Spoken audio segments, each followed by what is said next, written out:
안녕하세요. 오늘은 여러분이 보내주신 자료들 보면서 운동 효과, 이게 진짜 강도에만 달린 걸까? 이 질문 한번 파헤쳐 보려고 해요. 네, 안녕하세요. 이거 정말 중요한 주제죠. 많은 분들이 고민하시는. 네. 핵심 자료는 브라이언 킨의 더 피트니스 마인셋이고요. 존 레이티의 스파크나 제임스 클리어의 어토릭 헤비츠 같은 책들, 또 관련 연구나 팟캐스트 자료가 꽤 있더라고요. 맞아요. 다들 좀 비슷한 맥락의 이야기를 하는 것 같아요. 꾸준함에 대해서요. 그래서 이번 시간에는 이걸 다 종합해서 운동에서 꾸준함, 그러니까 이 빈도가 왜 중요하고 또 어떻게 이걸 계속할 수 있을지 그 핵심을 좀 보려고 합니다. 바로 시작해 볼까요? 네, 좋습니다. 사실 많은 분들이 제대로 아주 강하게 해야 한다는 부담감, 그런 것 때문에 쉽게 지치시거든요. 아, 맞아요. 저도 약간 그런 편이고요. 시작도 전에 지레 겁먹는 거죠. 그렇죠. 근데 오늘 볼 자료들은 왜 그 완벽한 한 번보다 좀 부족해도 꾸준히 하는 게 장기적으로 더 나을 수 있는지, 그 이유를 과학적으로나 심리적으로 잘 설명해 줍니다. 오, 듣기만 해도 좀 위안이 되는데요? 뭔가 희망적인데요? 네, 아마 운동 루틴에 대한 생각을 좀 바꿀 수 있는 계기가 될 거예요. 좋습니다. 그럼 먼저 그 브라이언 킨의 더 피트니스 마인셋부터 볼까요? 이 책은 그냥 운동 기술만 다루는 게 아니더라고요. 네, 맞아요. 그게 핵심이죠. 지속 가능한 변화를 위한 네 가지 기둥을 이야기하잖아요. 네 가지요? 아, 그거요. 에너지 넘치는 식단, 또 뭐였죠? 네, 에너지 식단, Eat for Energy, 그리고 긴장을 이용한 훈련, Train for Tension. 아, 맞다. Train for tension. 그리고 마음가짐 관리. Manage your mindset. 그렇죠. 마지막으로 결과 확인, Reap the results. 이렇게 네 가지죠. 네. 근데 이 모든 것의 바탕에 깔린 메시지가 결국 단기적인 고강도 노력보다는 꾸준한 실천, 그러니까 습관이 중요하다는 거죠. 정확합니다. 특히 켄이 강조하는 그 매일 1%씩 나아지기 철학. 이게 진짜 핵심이에요. 1%씩 나아지기? 네, 완벽하지 않아도 괜찮다는 거예요. 어제보다 그냥 아주 조금이라도 더 움직이는 거.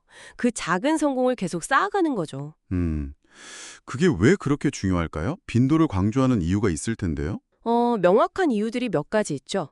첫째는 그래야 이게 지속 가능한 습관으로 자리 잡기가 훨씬 쉬워요. 부담이 적으니까요. 네, 그렇죠. 둘째는 꾸준한 저강도나 중강도 운동이 심혈관 건강이나 대사 기능 개선 같은 장기적인 건강 효과 면에서는 오히려 더 유리할 수도 있다는 연구들이 있고요. 아, 그래요? 고강도보다요? 네, 장기적으로 봤을 때요. 그리고 셋째는 이거 뭐 당연한 건데 고강도 운동에 비해서 부상 위험이 훨씬 적죠. 안전하게 오래 할 수 있다는 거예요. 하긴 부상당하면 다 소용없으니까요. 맞습니다. 마지막으로 스트레스 해소나 자신감 상승 같은 정신적인 혜택도 빼놓을 수 없어요. 운동을 꾸준히 하면 이런 긍정적인 감정을 계속 느낄 수 있거든요. 결국 핵심은 지속 가능성인 셈이죠. 그 1% 철학이 정말 와닿네요. 완벽하게 하려다가 아예 안 하는 것보다는 진짜 조금이라도 꾸준히 하는 게 낫다. 네, 바로 그겁니다. 근데 이 아이디어를 뒷받침하는 다른 자료들도 재밌더라고요.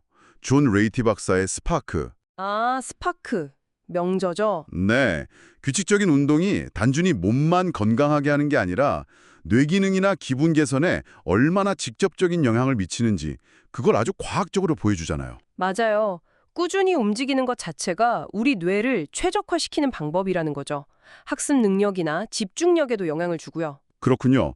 그럼 제임스 클리어의 어토믹 헤비츠는 어떤가요? 여기서는 좀 더 실용적인 방법을 제시하나요? 네, 그렇죠. 어토믹 헤비츠는 바로 그 꾸준함을 만드는 아주 구체적인 기술들을 알려줘요.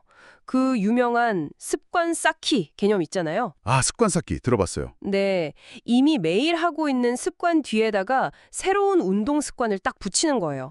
예를 들면 뭐 아침에 커피 내린 후에 스쿼트 각 5개만 한다. 이런 식으로요. 오, 스쿼트 5개. 정말 작네요. 네, 아주 작고 쉬워 보이죠?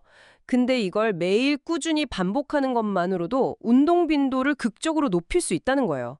거창한 계획 세우는 것보다 이런 작은 시작이 훨씬 강력할 수 있다는 거죠. 이야, 습관 쌓기. 이거 당장 써먹어볼 수 있겠는데요?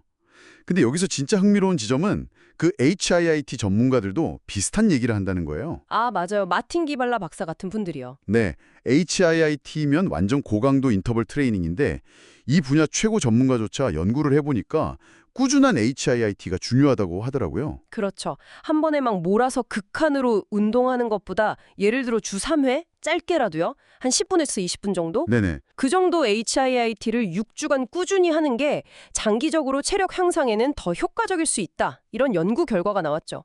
와, 그럼 강도 높은 운동조차도 결국엔 꾸준함이 받쳐줘야 효과가 극대화된다. 이런 뜻이겠네요. 정확합니다. 결국 우리 몸이나 뇌는 일관성을 좋아하거든요. 신경과학자 앤드류 허버만의 팟캐스트나 그 과학 채널 크리스게사트 영상 같은 데서도 비슷한 맥락의 이야기를 많이 해요. 아, 허버먼 팟캐스트 저도 즐겨 듣습니다. 네, 규칙적인 신체 활동이 우리 뇌의 보상회로, 도파민 시스템 같은 거 있잖아요. 거기에 긍정적인 영향을 줘서 운동을 계속하고 싶게 만드는 동기부여가 된다는 거죠. 그러니까 운동을 함으로써 운동하고 싶은 마음이 더 생긴다. 선순환이네요. 그쵸. 근데 이게 말처럼 쉽지는 않으니까 이런 통찰들을 실생활에 적용할 도구들도 같이 봐야 해요. 헤비테카 같은 앱 아세요? 헤비티카. 게임처럼 습관 관리하는 거 말씀이시죠? 네, 맞아요. 게임 요소를 이용해서 습관 추적을 좀 재밌게 만들어주는 거죠. 아니면 나이키 트레이닝 클럽 앱 같은 경우는 짧고 다양한 운동 옵션을 많이 제공하잖아요. 네, 저도 가끔 써요. 그러니까 바쁜 와중에도 오늘은 딱 이것만 해자 하고 할 수 있는 만큼 운동하도록 도와주는 거죠. 핵심은 뭐랄까 자기 라이프 스타일에 맞춰서 무리 없이 지속할 수 있는 방법을 찾는 거예요. 정답은 없고요. 자, 그럼 이 모든 내용을 종합해보면 우리에게 어떤 메시지를 주는 걸까요? 오늘 살펴본 다양한 자료들이 결국 한 목소리를 내는 것 같아요. 네, 운동의 진짜 효과를 보고 싶다면, 그리고 이걸 평생 습관으로 만들고 싶다면, 네. 한 번에 엄청난 강도보다는 얼마나 자주 하느냐, 즉 꾸준함, 그게 핵심 열쇠가 될 수 있다는 거죠. 이게 단순히 신체 건강뿐만 아니라 우리 마음가짐이나 습관 형성 방식 자체에도 더 깊은 영향을 미친다는 거고요. 그렇습니다. 그래서 마지막으로 이걸 듣고 계신 당신에게 이런 질문을 한번 던져보고 싶어요. 네, 어떤 질문인가요? 오늘 우리가 나눈 이야기들, 마음가짐의 중요성이라든지 작은 습관의 힘 같은 것들을 생각해 볼 때요. 뭔가 완벽한 운동 계획을 막 세우려고 하기 전에 당신이 바로 오늘 정말 큰 노력 없이도 당장 시작할 수 있는 아주 작은 행동 하나. 그게 뭘까요? 정말 작은 행동 하나? 네. 어쩌면 그 정말 사소해 보이는 첫걸음이 당신 안에 있는 꾸준함이라는 가장 중요한 근육을 단련시키는 진짜 시작이 될지도 모릅니다.